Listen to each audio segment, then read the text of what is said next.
Abortado raw na ilang bataenyo ay sinusulong na RH bill sa Kongreso batay sa pagtatanong ng CLTV News. Makakatulong raw ang panukalang batas na mabawasan ang populasyon ng bansa, partikular na ang mga mahihirap. Narito ang aming balita.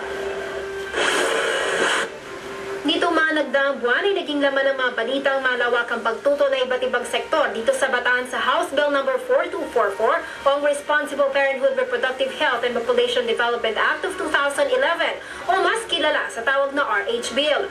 Kasabay nito, ang 7 barangay sa lungsod ng Balangay nagpasa ng kani-kanilang mga ordinansa na nagbabawal ng pagbebenta ng mga artificial contraceptives.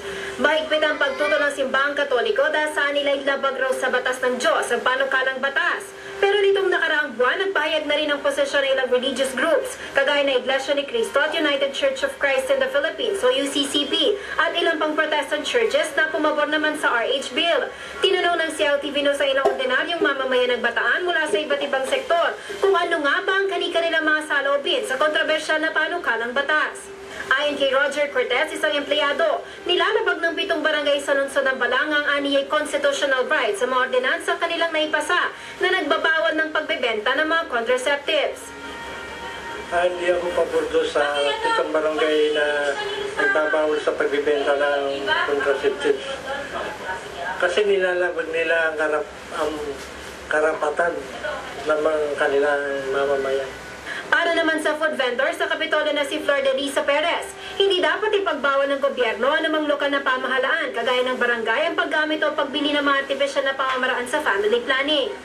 Para sa akin, hindi bawal. Kasi nakakatulong yun sa atin, lalo na ang dami-dami ng populasyon ngayon, di ba? Mas maganda na kahit pa paano, natin, yung bawasan yung populasyon ng tao.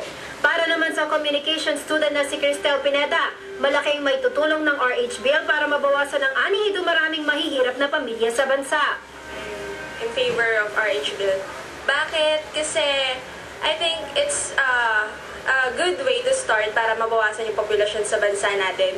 Kumbaga parang hindi na siya lalo lumaki kasi nakikita naman natin na ilang milyong Pilipino naghihirap dahil hindi maganda yung sitwasyon ng kanilang pamilya. Kumbaga, below the average yung sinusweldo ng pamilya nila.